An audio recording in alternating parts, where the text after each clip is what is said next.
Boa noite para todo mundo. Comecei a gravar. Boa noite. Boa noite. Boa noite. Boa noite. Vamos lá para a aula de hoje, 27 de outubro. O ano está quase acabando e a gente está quase fechando essa matéria.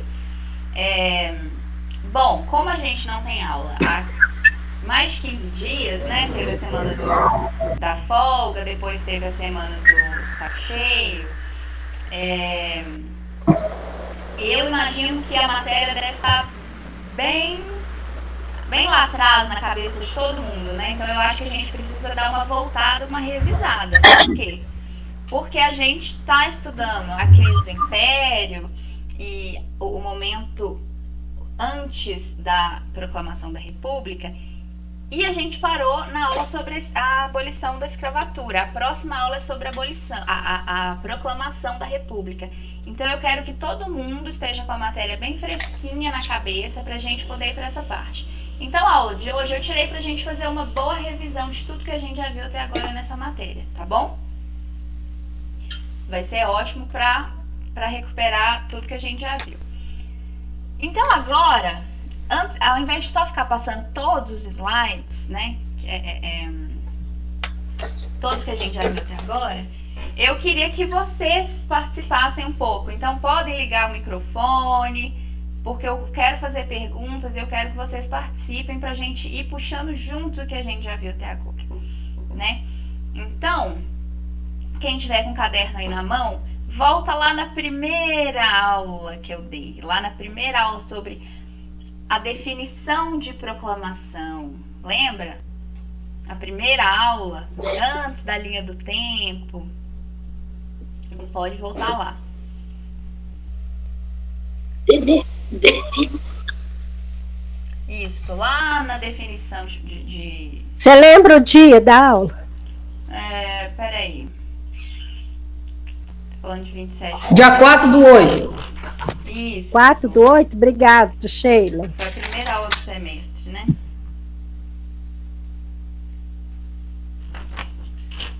Então vamos lá. Alguém aí pode... todo mundo abriu? Vamos lá? Não tô achando esse 4/8, não. Deixa eu ver se você estava presente. Eu tô com a chamada aqui, porque senão... Não, estava. Eu fiz até a linha. Ah, já achei. Tá. É 25/8. Que tem a linha do tempo. É essa? Não, na 4/8, que foi a definição de proclamação, a primeira aula do semestre. Ô, Graça, antes, é dia 4/8. Acabei de achar, obrigada. Então vamos lá. Alguém lê aí pra mim qual foi a definição que a gente deu para a palavra proclamação?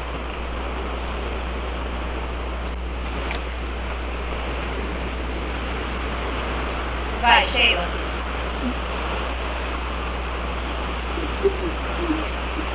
Liga o microfone e fala aí pra gente.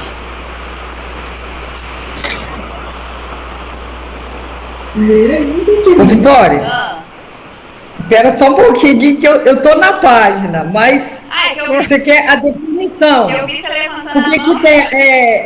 aqui tem a proclamação da República, contexto.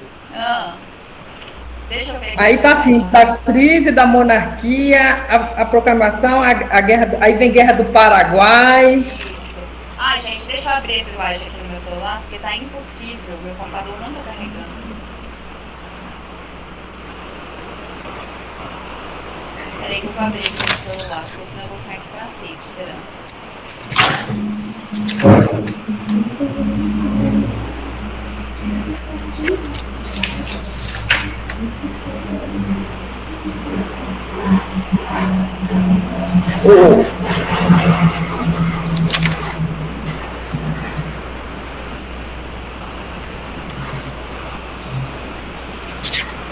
Isso, aí vamos lá na primeira aula, tá escrito proclamação, e a gente viu que a proclamação ela é o quê? O que é uma proclamação? Uma declaração pública e solene. Muito bem, Conceição. Então a gente viu que a proclamação ela é uma declaração pública e solene. Depois, a gente viu que existem dois termos que são muito usados nesse contexto para definir o que foi a proclamação do Brasil. Que é o quê? Quais são essas duas palavrinhas? Golpe e revolução. Isso, golpe e revolução. Ô Sheila, você consegue ler para mim qual que é uma definição de um golpe? Um grupo de pessoas que estão dentro do Estado, ex-comandantes, bom, o que eu copiei foi isso, Vitória, mas ex-comandantes, militares, dirigentes políticos ou econômicos de altos cargos. Um golpe, Vitória, pode, assim, se fora desse contexto, pode ser assim, por exemplo, assim, tem um governo, aí as pessoas querem fazer de tudo para derrubar aquele governo. Então, eles vão criando algumas coisas para fazer tipo um golpe. Para dar um golpe, para puxar a rasteira. Eles vão pegando uma coisinha aqui, um contexto aqui, outro contexto ali, para poder derrubar a pessoa. É isso mesmo, o golpe é uma rasteira, né? É isso mesmo. E uma revolução? A revolução, posso ler? Pode. Posso ler, Vitória? Pode ler. Revolução.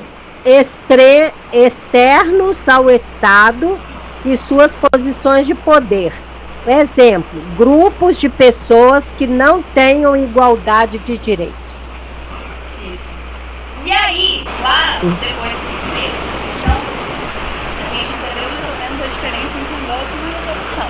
E aí eu falei para vocês que quem foi que realizou a proclamação da República? Foi o povo?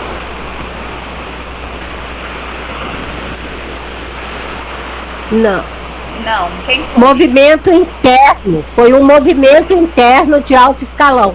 O povo não teve participação nessa declaração solene da República. Exatamente. Foi um movimento que veio do alto escalão do Estado, do Exército.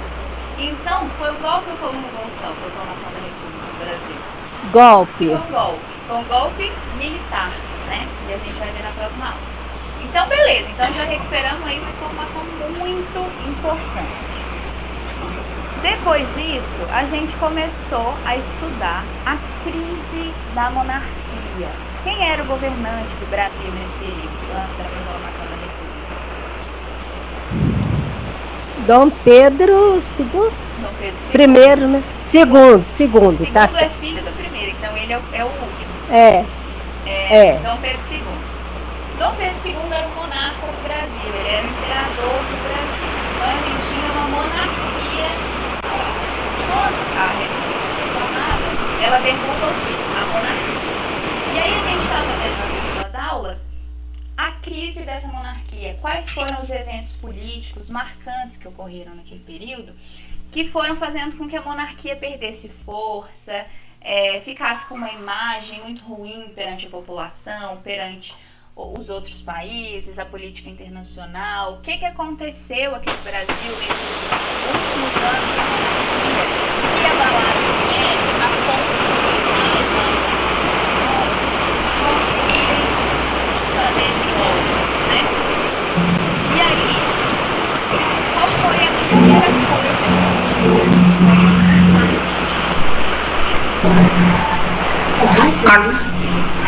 A crise econômica, Vitória? Junto com isso, qual foi o evento internacional aqui no sul da América que aconteceu? Guerra do Paraguai. A Guerra do Paraguai. A Guerra do Paraguai. Que começa quando? Ela começou em 1864 e terminou em 1869. Isso. Então a gente viu que essa guerra, ela foi um golpe aqui na política do Brasil por vários motivos. Primeiro que o Brasil ele se envolveu nessa guerra ao lado de duas outras nações aqui da América do Sul, que eram a Argentina e o Uruguai, contra o Paraguai. Brasil. O Paraguai, desculpa. Isso. E que essa guerra, ela gerou algumas consequências muito importantes, que foram aquelas que vocês fizeram lá nas atividades. Então, por exemplo, alguém me fala uma consequência da Guerra do Paraguai que foi bastante importante. A Sheila falou uma. A Sheila falou uma. A morte dos soldados? Morte dos... Também. Isso é muito importante, né, Carmita? Muitas vidas, muitos brasileiros foram lutar na guerra, morreram, fora soldados de outros países. A Sheila tinha falado da questão financeira, né? Então, uma dependência econômica que gerou muita dívida no Brasil, uma crise econômica forte. A gente viu também, né, a negação, né, da cidadania dos familiares dos cativos lá que foram para a guerra. Isso. Teve, Vitória, teve o fortalecimento do exército e teve também o fortalecimento da abolição da escravatura. Muito bem, isso mesmo. As meninas trouxeram agora questões importantíssimas. Fortalecimento do exército. A gente viu que antes da Guerra do Paraguai, o Brasil nem tinha exatamente um exército forte constituído, né? Existia uma guarda, uma espécie de guarda nacional, mas não um exército formado por homens soldados preparados para ir lutar pelo Brasil quando acontecesse uma guerra. O exército ele foi se formando, se constituindo forte durante a guerra, né? Então, com seus capitães, por exemplo, o Duque de Caxias, que foi um capitão muito importante, o alistamento no início da guerra, né? O brasileiro ele estava animado, ele achava que era um ato de patriotismo ele lutar na guerra. Então, no início, não precisou fazer um alistamento forçado de brasileiros, né? Muita gente ia para a guerra porque queria ir. Só que depois a guerra ela foi tomando outros rumos. Achava-se que a guerra ia ser muito rápida, mas ela não foi, né? A guerra ela durou muito mais do que imaginavam. A Tríplice Aliança, que era quem? O Brasil, o Uruguai e a Argentina, eles assinaram um termo falando que só iam acabar com a guerra quando Solano Lopes, que era o presidente do Paraguai, se entregasse. E isso não ia acontecer, né? Lembra que eu falei para vocês que o Paraguai era um país que tinha se fechado, que estava se industrializando, que estava se tornando um país forte, independente de outros países, independente da Inglaterra. Então, a missão era acabar com o Paraguai, era destruir o Paraguai, e foi o que aconteceu. Mas aí, nisso, a guerra durou muitos anos, muita gente morreu, o Brasil entrou numa crise econômica muito forte, porque ele ficou endividado. Mas, quando a guerra acaba e a Tríplice Aliança sai como vencedora, acaba com o Paraguai, o exército ele sai como uma instituição forte que ganhou influência política, mas queria mais.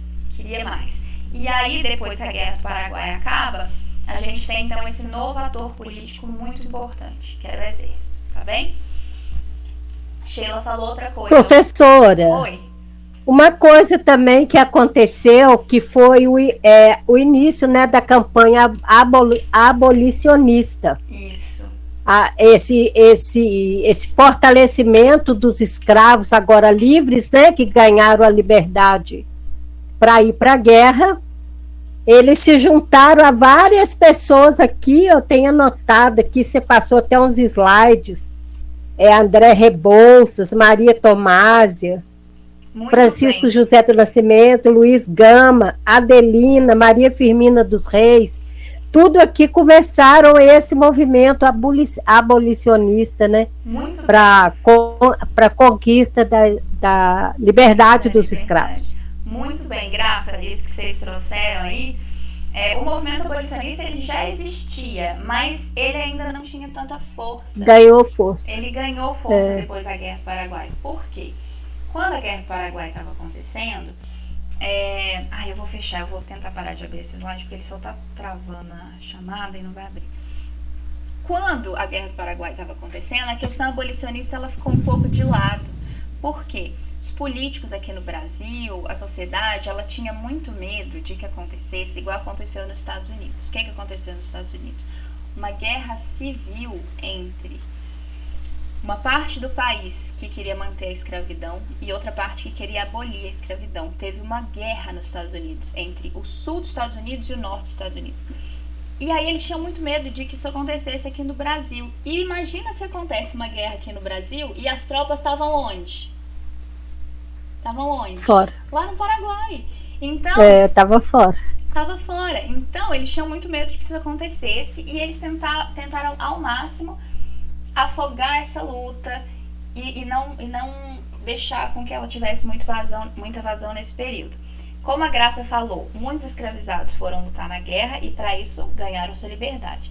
Quando voltaram para cá, a gente continuava numa sociedade escravocrata, as famílias continuavam sendo escravizadas, mas muitas pessoas voltaram livres e isso ajudou com que a luta abolicionista ela ganhasse força depois da Guerra do Paraguai.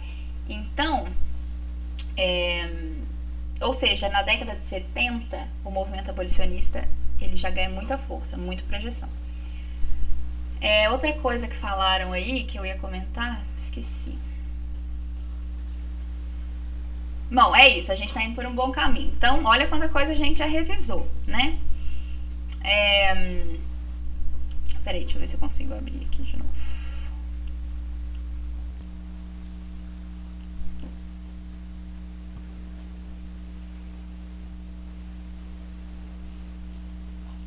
Deixa eu ver que dia foi minha última aula, de 6/10.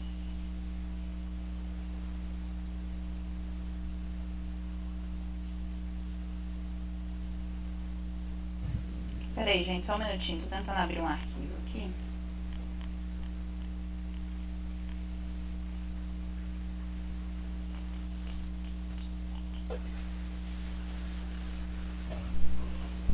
De outubro, 27/9.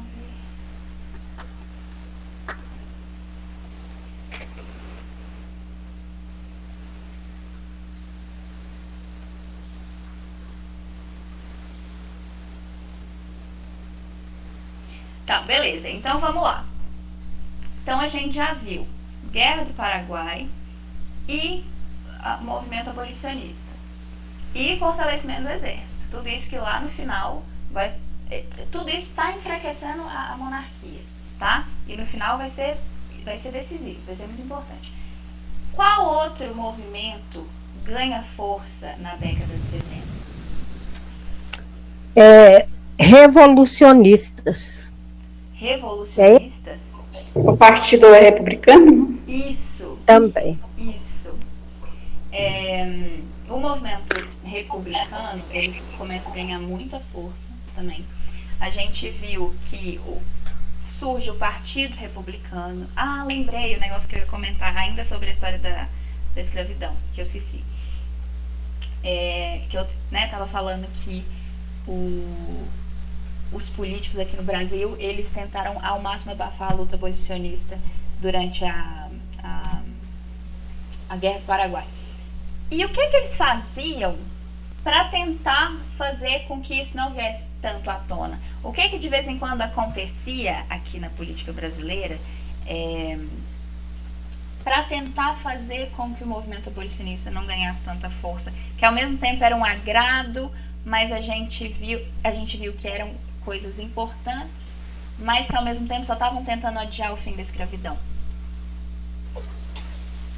Começaram a criar leis, é isso? As leis. A lei do ventre livre, Exatamente. em 1871. As leis, exatamente, Graça.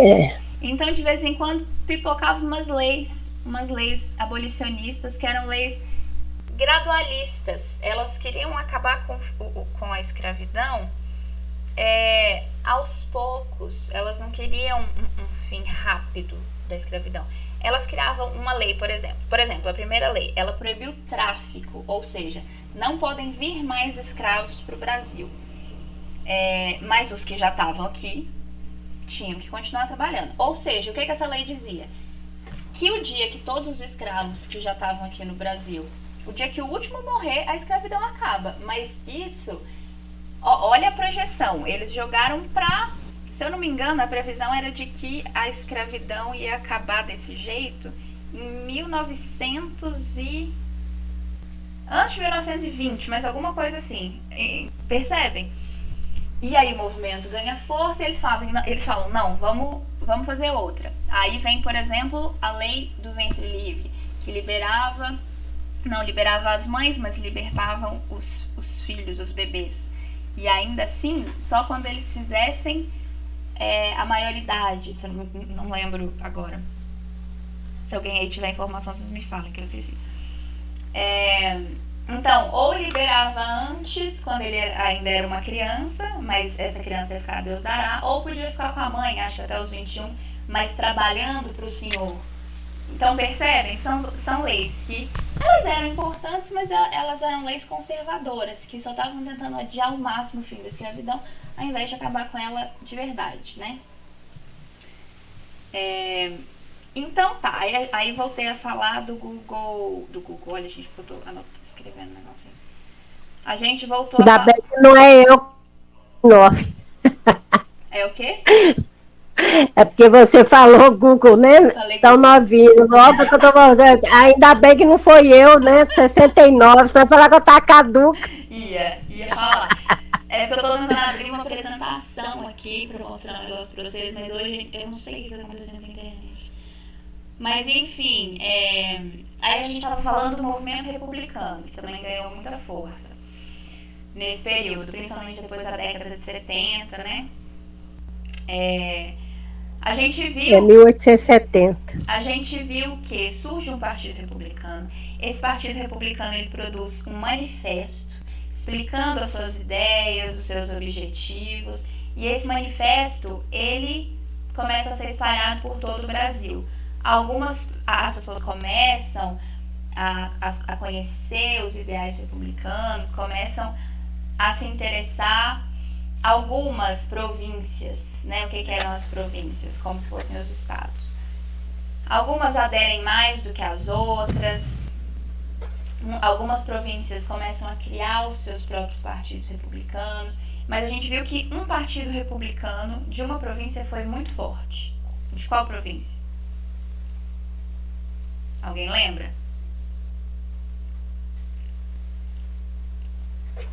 O Partido Republicano Paulista. Ah, tá. O Partido Isso eu não tenho anotado. Deve ser... Peraí, eu tenho sim. Tem? Aliás, até tem um jornal, né? A República. Isso. Que foi publicado. O manifesto. Mas aqui eu não pus São Paulo, vou pôr agora. O manifesto do Partido Republicano. O Partido Republicano Paulista foi o Partido Republicano mais forte do período que se constituiu. Ele era formado basicamente por profissionais liberais, urbanos, advogados, engenheiros, comerciantes. E aí o movimento republicano ele ganha muita força quando acontece... Muitos fazendeiros também, né? Isso que eu ia falar agora, Paulo. Quando acontece o quê? Lá no interior de São Paulo, na cidade de Itu. A convenção, Vitória? Isso, a convenção. Isso mesmo.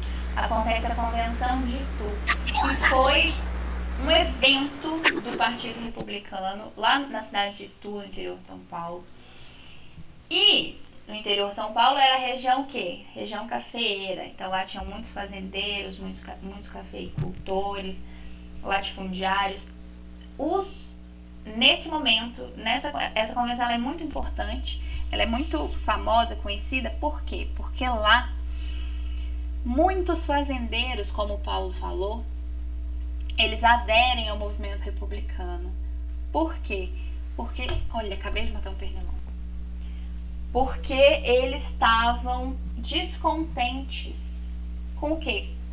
Alguém lembra com o que os fazendeiros estavam bastante descontentes nesse período? Com a abolição, Vitória? Quase, mas não exatamente com a abolição, porque a abolição só vai acontecer bem lá na frente. Mas o que a gente falou aqui que o Estado começa a fazer para abafar o movimento republicano? começa a fazer as leis, e isso desagradou os fazendeiros. Exatamente. E eles começaram a apoiar a República. Exatamente. Os republicanos. Isso. Então é isso, Sheila. Tava certo o que você falou. A gente só precisava voltar um pouco antes para entender que o quê? Essas leis, elas estavam deixando os fazendeiros muito contentes. Tanto porque, quando uma lei dessa, ela era promulgada, né? De certa forma, os fazendeiros, eles perdiam uma parte das suas propriedades, que eram os escravos. No geral, o que o Estado brasileiro estava fazendo? Estava interferindo diretamente na economia, na política econômica, não é? Porque o que o fazendeiro ele tinha? Ele tinha os escravizados, que eram as propriedades deles. Quando o Estado começa a intervir diretamente nas propriedades deles, eles começam a ficar bravos e passam a não apoiar mais a monarquia. Claro que não todos, né? Isso é um movimento que ele vai acontecendo aos poucos. Mas os fazendeiros estão descontentes com o intervencionismo, a gente chama de intervencionismo, do Estado nas suas políticas. Tem um movimento político novo acontecendo, uma nova proposta, né, de governo, que é a República. Então, muitos deles, eles começam a aderir ao Partido Republicano, ao republicanismo. E nessa convenção isso acontece de uma forma bem notável. É por isso que essa convenção ela é bastante famosa, porque é nesse momento que, além das camadas urbanas, dos comerciantes, dos profissionais urbanos, muitos fazendeiros também começam a aderir. E isso dá muita força para o movimento republicano. Porque os fazendeiros, né, imagina nesse momento, a gente estava no auge do café, eles eram importantíssimos. O que eles pensavam, o que eles faziam, quem eles seguiam, era importante politicamente. Então, ter o apoio dos fazendeiros para os republicanos era muito bom. E para a monarquia perder esse apoio não era nada bom. Ei, professora, eu tenho anotado aqui no caderno, mas talvez eu não saiba falar, que fala o seguinte: nesse momento também aconteceu algo, né, que os fazendeiros teriam, os senhores de escravos, né, teriam que provar através de documento que o escravo era propriedade dele. Caso contrário, todo negro era livre. E isso desgostou demais esse pessoal e foram apoiar lá os republicanos. Exato. Isso que a Graça trouxe é muito importante. Sobre o que ela está falando? Quando a lei do ventre livre ela é promulgada, os fazendeiros eles precisam começar a provar via documentação que aquele escravo ele era nascido antes da lei do ventre livre, porque caso contrário ele ia ter que libertar esse escravo. E aí o que começa a acontecer? Muitos começam a falsificar a documentação, muitos começam a falsificar o registro de nascimento, né? E num determinado momento também começaram a existir esses documentos que precisavam provar que aquela pessoa era escrava, porque caso contrário ela não ia ser. Então, olha como tudo isso vai deixando os fazendeiros muito contentes, né? Deixa eu ver. Tá. Consegui abrir aqui, finalmente.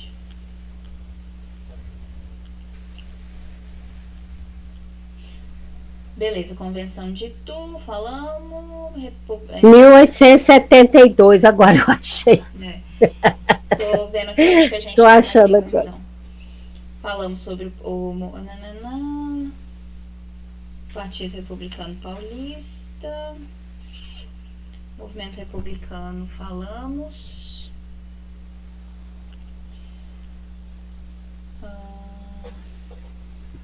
Então agora acho que a gente já chegou na parte da abolição. Deixa eu ver se não tem mais nada importante que é importante a gente revisar aqui. Aqui falamos.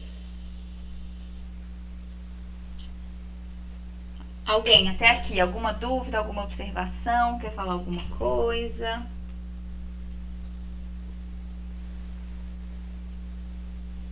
Ô, Vitória. Oi. Acho que foi na penúltima aula sua que você falou sobre os quilombos lá do Rio de Janeiro. Isso.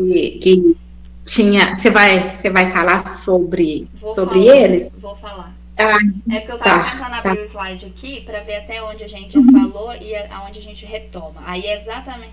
Aliás, antes de falar disso, a gente vai falar mais de uma coisa.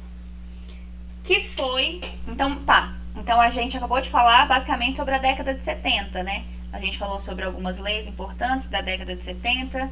A gente falou sobre o fortalecimento desses dois movimentos importantíssimos, o movimento republicano e o movimento abolicionista. E aí agora a gente entra na década de 80. E a gente viu que na década de 80, ou seja, vejam bem, que ano que é a proclamação? 89. Então, se a gente entrou aqui na década de 80, faltam menos de uma década para a proclamação acontecer. Então, é nesse momento que a crise ela se aprofunda. Na década de 80, a crise se aprofunda. E a gente viu, lembra que a gente viu um jornal, a foto do Dom Pedro dormindo na cadeira, com um monte de jornal? E a gente analisou aquela imagem e chegou a uma conclusão, que foi qual? Qual que estava sendo a O governante do país dormindo diante de uma crise enorme no governo. Exato. Qual que estava sendo a postura do Dom Pedro II diante de tudo isso que estava acontecendo? Descaso. De descaso. Ele estava apático. Ninguém conseguia entender o que estava acontecendo. Se era porque ele não aguentava mais, se ele estava muito cansado, se ele estava doente. Tinham muitas teorias na época, né? Ou se ele só não estava nem aí mesmo. E aí a gente viu que o quê? O cara fez quantas viagens? Em uma década. Ele fez 3 viagens para a Europa. Ele rodou o mundo. O pau estava torando aqui e ele foi viajar. E aí quando ele viajava, quem é que ficava no lugar dele? Princesa Isabel. Isso, a filha dele, a Princesa Isabel. E aí isso começou, tanto que a gente viu na última aula que quando a abolição aconteceu, foi ela quem assinou a Lei Áurea, porque ele estava viajando, ele estava na Europa e ela estava aqui. E então essa crise, essa coisa muitas polêmicas aconteceram, né, nessa década, né? Teve um surto de cólera lá no Rio de Janeiro e o imperador ia viajar, deixava as pessoas lá no meio de uma epidemia. A gente viu que, e aí justamente nessa década, o movimento abolicionista, o movimento republicano cada vez mais fortes. A gente viu uma coisa muito importante. A gente viu que em 1888 a escravidão ela foi abolida no Brasil, mas em 2 províncias aqui do Brasil, lá do norte do Brasil, a escravidão ela acabou anos antes. Alguém sabe o que faz isso?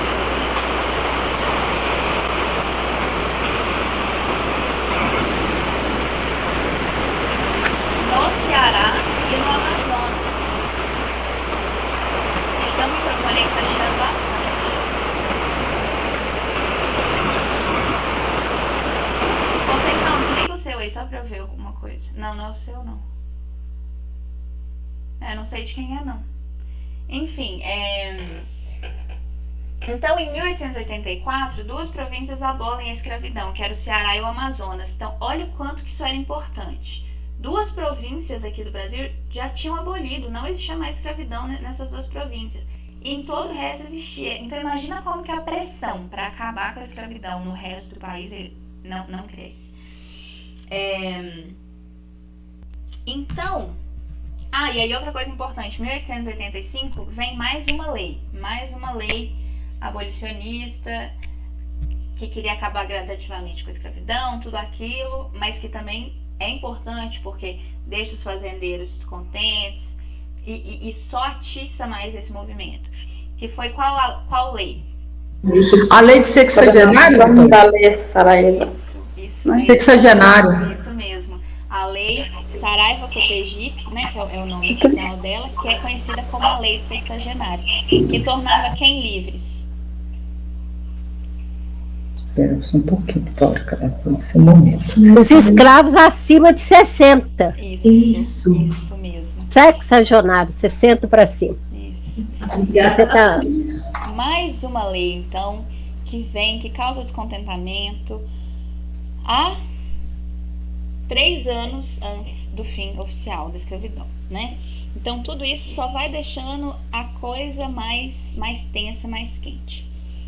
Até que a gente finalmente chega na última aula. A última aula foi sobre a abolição da escravatura. Foi uma aula, eu acho que bastante gente faltou dessa aula.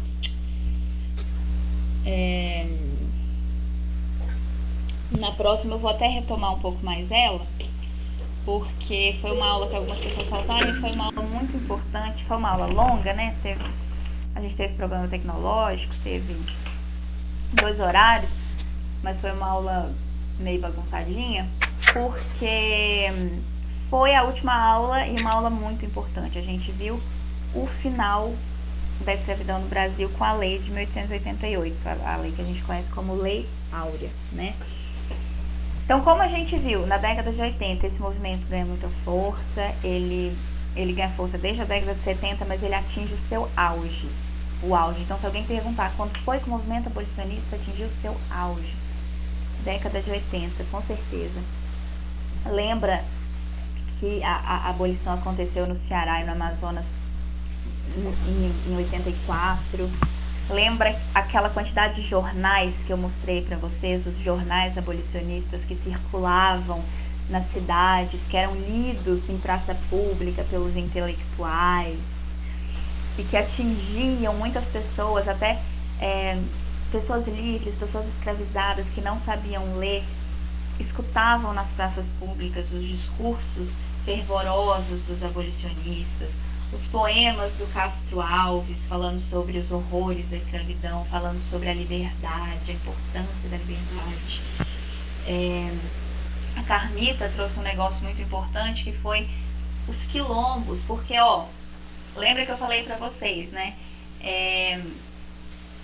Toda vez que um grupo ele começa a ser muito oprimido, ele também reage na direção do fim desse sofrimento. Então, quando os fazendeiros, os escravocratas, eles percebem que o fim está chegando, que o fim é inevitável, eles começam a aumentar a força da violência contra os escravos, eles começam a exigir mais cargas de trabalho, começam a bater mais nos seus escravizados, mas eles reagem.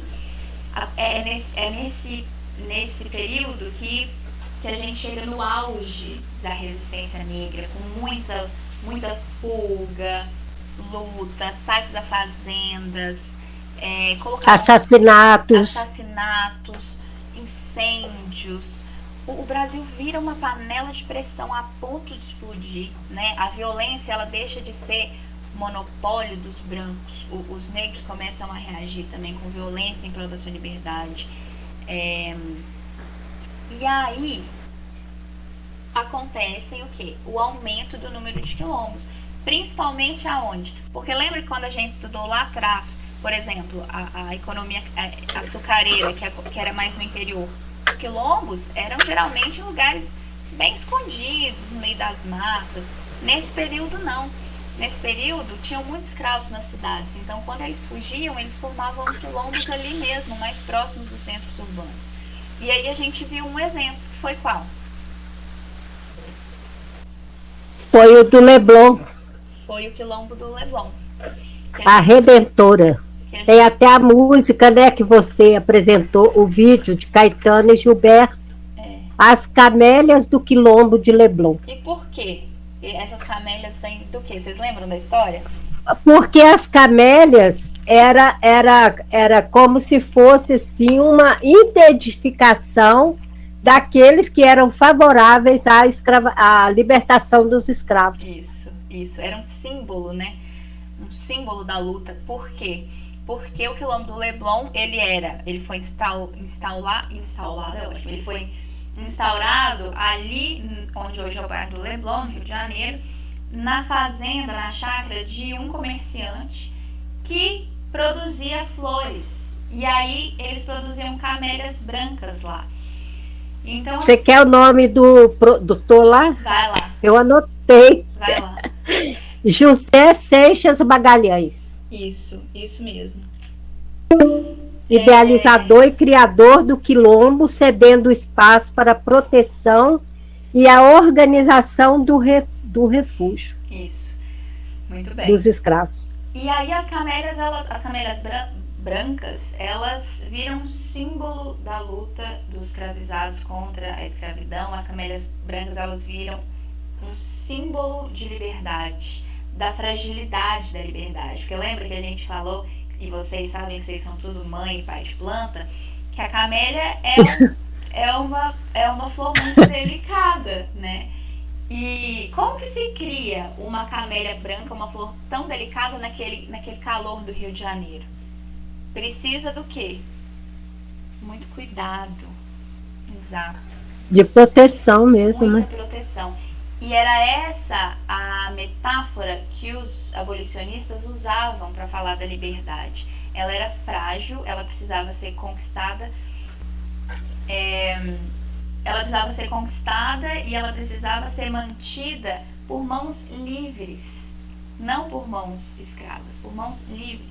Então isso virou um símbolo. Em outras províncias do Brasil usavam a metáfora da camélia tanto como símbolo de luta quanto como uma forma de refúgio para os negros. Então, lembra que eu contei para vocês que quando os escravos fugiam do interior de São Paulo, das fazendas de café, e eles iam para a cidade, e eles iam para a estação, falavam para eles, olha, espera alguém na estação usando uma camélia na lapela, porque essa pessoa é confiável, essa pessoa apoia a nossa luta. E aí tem a música do Caetano, né? As camélias do Quilombo do Leblon, na lapela, lembra? A gente escuta ela de novo semana que vem. Então toda essa luta, ela vem culminar lá em 1888 na Lei Áurea, né? E aí eu sempre repito, e é muito importante a gente lembrar dessa luta, por quê? Porque senão fica parecendo que a abolição da escravatura foi o quê? Um presente da princesinha. E não foi. Olha tudo que aconteceu até aí, né? Semana que vem, inclusive na última aula sobre abolição, tinha mais 2 slides para fechar esse assunto, que eram as consequências da abolição, do fim da escravidão, e não deu tempo de passar. E aí na próxima aula eu passo e a gente já entra nessa informação, tá bom? Tá já. Ô, Vitória, deixa eu falar com você uma coisa aqui. Eu estava tendo 2 aulas de história assim, paralelas, sabe? A sua e a da minha menina que está aqui de frente para mim. Aí, na hora que você falou do Dom Pedro, né, que você perguntou se ele era cansado, assim, pelas viagens dele, aí ela me deu até umas informações aqui que eu não sabia. E ele colecionava, como é que é?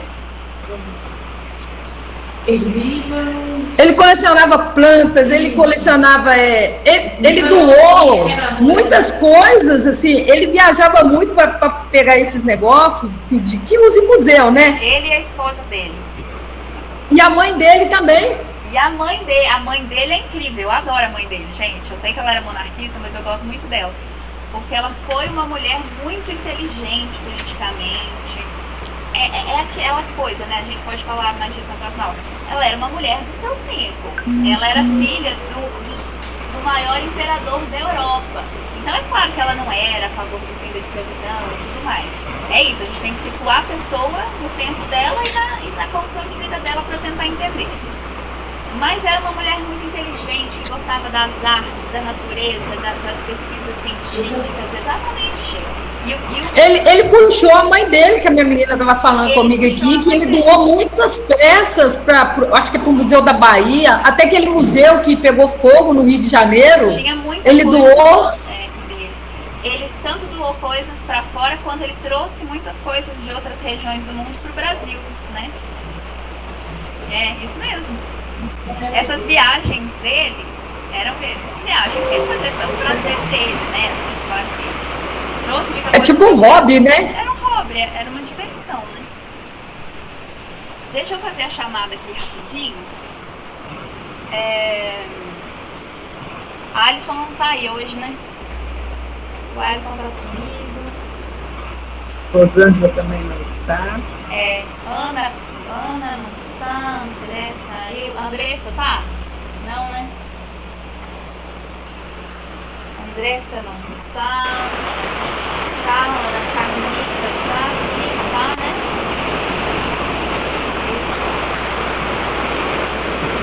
Eu tô. Pessoal aqui tá. Eliana tá? Não, né? Eliana não tá. Vai colocar o fogo. Francisco tá.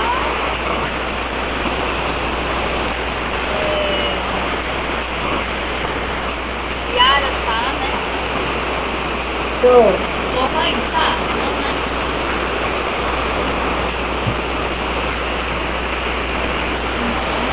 Graça tá. Conceição tá. Dona Maria tá. Matheus tá. Não, Matheus tá. Matheus tá. Matheus tá. Miralva tá? Não, né? Não. Paulo tá. Pedro. Não. Rita tá. Tô. Rosa Sheila tá. Silane não, né? Silane. Você não tá meio sumida, né? Pois é, será que ela vai lá buscar a Kate amanhã? Eu acho que sim. Vinícius do Egito tá. William não, né? O William também tá sumido. Pois é, depois eu vou mandar mensagem para esse povo pra ver quem está no. Gente, então foi isso. A nossa revisão hoje foi ótima. Agora acho que ficou tudo fresquinho na cabeça, né? Semana que vem, quando a gente começar já essa parte final, já vai estar, ó. Beijo pra vocês, boa noite. Quem for amanhã no kit de alimentação, vou estar lá esperando vocês. Se Deus quiser. Tô super feliz. Eu vou. Eba. Então, olha, boa noite. Boa noite. Gente, Boa noite a todos. Boa noite, professora. Boa noite. Boa noite, Vitória. Beijo, Ana Maria. Boa noite.